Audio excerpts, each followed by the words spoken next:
Sir, जिस तरह को सीएम साहब आ रहे हैं, तो किस प्रकार से पूरे कार्यक्रम की रूपरेखा बनाई जा रही है और किस प्रकार से आगे कार्यक्रम स्टार्ट हुए? हमारी सरकार जब 2014 में आई, माननीय पूर्व मुख्यमंत्री मनोहर लाल जी के नेतृत्व में, उस समय एक ये विचार हुआ था कि सर्व समाज के जितने भी महान पुरुष हैं, संत हैं, भगत की श्रेणी के इस प्रकार के महान पुरुष हुए हैं, ऐसे सब महापुरुषों की जयंतियाँ सरकारी स्तर पे मनाई जाए। और जैसे आज की बैठक जो हमारी यहाँ पे हुई, हमने भगत शिरोमणि धन्ना भगत जी की जयंती 2023 में धनौरी गांव में पहली बार सरकारी स्तर पे भव्य कार्यक्रम आयोजित करके मनाने का काम किया था। उसी प्रकार से इस बार एक सुझाव आया, हमारे हरियाणा की जो बड़ी प्रमुख खापों में से एक खाप है दाड़म खाप, उनके अध्यक्ष आदरणीय सूरज भान जी मेरे पास बैठे हैं, उनके पदाधिकारी कृष्ण शोकन जी मेरे साथ बैठे हैं। ऐसे कुछ खाप के प्रमुख पदाधिकारियों की तरफ से ये आग्रह आया था कि खाप धन्ना भगत जी की जयंती को मनाना चाहती है और इसको सरकार जैसे सरकारी आयोजन के तहत इस प्रकार के कार्यक्रम आयोजित करके उसके तहत ये आयोजन हो, तो खाप इसमें अपनी बढ़ चढ़ के भूमिका निभाएगी। तो आज उसी दृष्टि के चलते हमने यहाँ दाड़म खाप के चबूतरे पर एक बड़ी बैठक यहाँ पर की है, जिसमें दाड़म खाप के अध्यक्ष के अलावा इनके अन्य पदाधिकारी इसमें उपस्थित हुए हैं। यहाँ के बहुत सारी पंचायतों के चुने हुए प्रतिनिधि इसमें शामिल हुए हैं। आसपास के क्षेत्र से भी बड़ी संख्या में यहाँ गणमान्य व्यक्ति इस बैठक के अंदर आए हैं।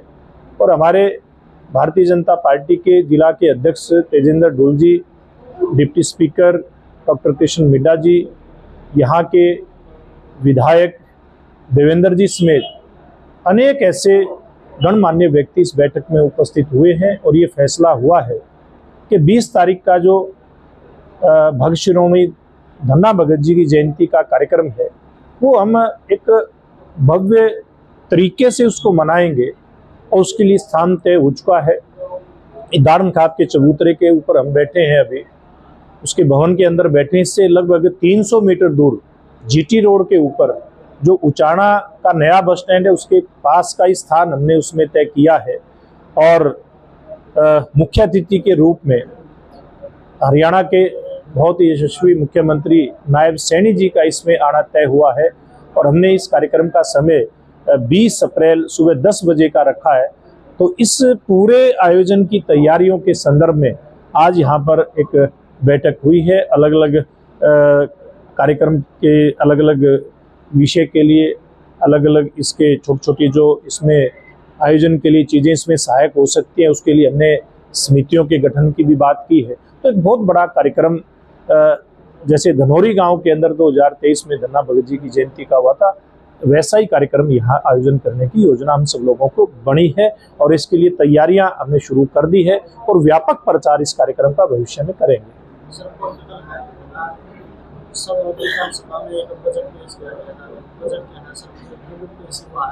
जो बोर्ड को देख रहे हैं, लेकिन कांग्रेस कि जो बीजेपी के लोग हैं वो मुसलमानों का हक छीनना चाहते हैं और उनको बदलाने की और उनको दबाने की कोशिश कर रहे हैं। क्योंकि वैसे तो ये राजनीतिक मंच नहीं है, लेकिन मैं तो एक बात कहना चाहूँगा आपके सवाल के जवाब में। भारतीय जनता पार्टी की चाहे केंद्र की सरकार है, चाहे प्रदेश की सरकार है या अन्य प्रदेशों की सरकारें हैं, कोई भी इस प्रकार का कानून, कोई भी इस प्रकार का बिल लेकर के आती हैं, माननीय प्रधानमंत्री नरेंद्र मोदी जी के नेतृत्व में वो सोच समझ करके लेकर के आती हैं। और जहाँ तक वक़्फ़ के बिल की बात है, तो इस देश के अंदर बहुत सारी ऐसी वक़्फ़ की प्रॉपर्टियाँ, चाहे वो हम यहाँ जिन जिले की बात करें, पूरे प्रदेश की बात करें, देश की बात करें, उसके अंदर हैं बहुत सारी अहमियतताएँ उसके अंदर होती दिखाई दे रही थी। तो देश के प्रधानमंत्री मोदी जी के नेतृत्व में तय हुआ कि सारे का एक ऐसी व्यवस्था बनाई जाए जिसके कारण से इसमें भ्रष्टाचार की गुंजाइश ना हो और जो बड़े लोग, जो प्रभावी लोग वक्फ की ज़मीनों को हड़प जाते थे, वो उस व्यवस्था को ठीक किया जाए। और जो सामान्य मुस्लिम समाज है, जो मध्यम तबके का है, गरीब तबके का है, उसको इसमें कैसे भागीदारी मिले, उसको इस सारे वक्फ के अंदर से जो लाभ मिलना होता है, बहुत सारे लाभ वक्फ बोर्ड के माध्यम से गरीब मुस्लिम भाइयों को मिलने होते हैं, वो उनको मिलने सुनिश्चित हो, इसके दृष्टिगत ये बिल लोकसभा में आया, राज्यसभा में आया।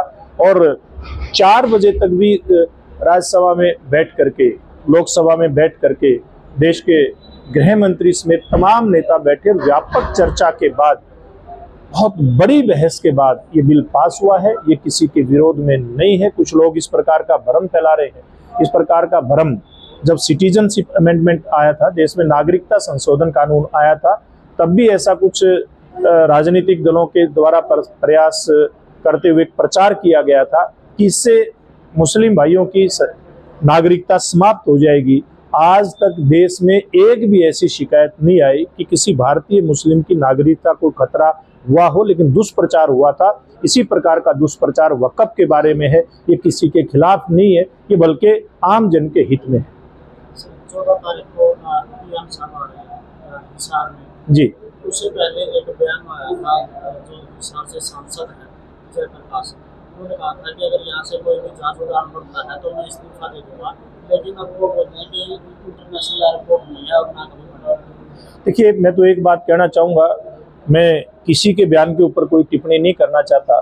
मैं तो ये बात कहूँगा कि प्रधानमंत्री जी आ रहे हैं 14 अप्रैल को, डॉक्टर बाबा साहेब भीमराव अंबेडकर जी की जयंती के अवसर पर आ रहे हैं और प्रदेश को एक बड़ा तोहफा दे करके जाएंगे, जिसकी प्रयास पिछले कई सालों से किए जा रहे थे कि हिसार के अंदर एक बड़ा एयरपोर्ट हो। और सौभाग्य है कि 14 अप्रैल को वो एयरपोर्ट हरियाणा को, हिसार को मिलने जा रहा है। महाराजा अग्रसेन जी के नाम पे उस एयरपोर्ट का नामकरण होगा।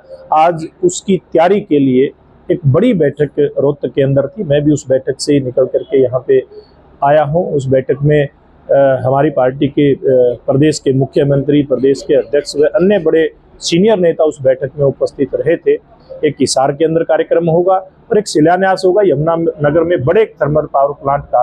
2 जगह ये हरियाणा के इतिहास में चुनावी व्यवस्था को छोड़ करके, चुनावी दिनों को छोड़ करके प्रधानमंत्री जी एक दिन में 2 स्थानों के ऊपर आ रहे हैं। बड़ी सौगात प्रधानमंत्री जी उस दिन प्रदेश को दे करके जा रहे हैं। और जहाँ तक सांसद के बयान की बात है, मैं इस पे कोई टिप्पणी नहीं करूंगा। अच्छा रहेगा कि उन्हीं सांसद महोदय की टिप्पणी लेकर के आप जनता को बताएं कि कैसे हिसार के अंदर बड़ा एयरपोर्ट बन करके और आम जन को यहाँ से हवाई यात्रा करने की सुविधा मिलने जा रही है।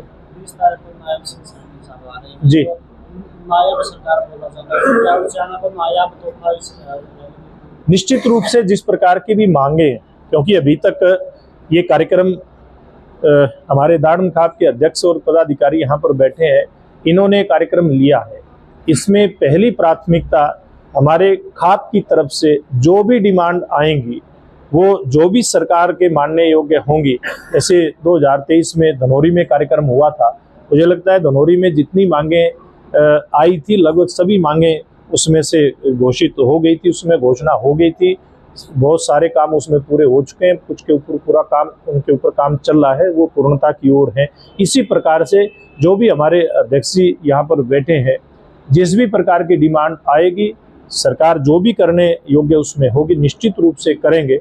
और हमारी पार्टी की तरफ से भी हमारे विधायक यहाँ पर देवेंद्र जी हैं, उनकी तरफ से भी ऐसी कोई अगर डिमांड आती है तो निश्चित रूप से मुख्यमंत्री जी उसके ऊपर विचार करके और कैसे उचाना को कोई न कोई तोहफा वो दे करके जाए, इस प्रकार का काम करेंगे।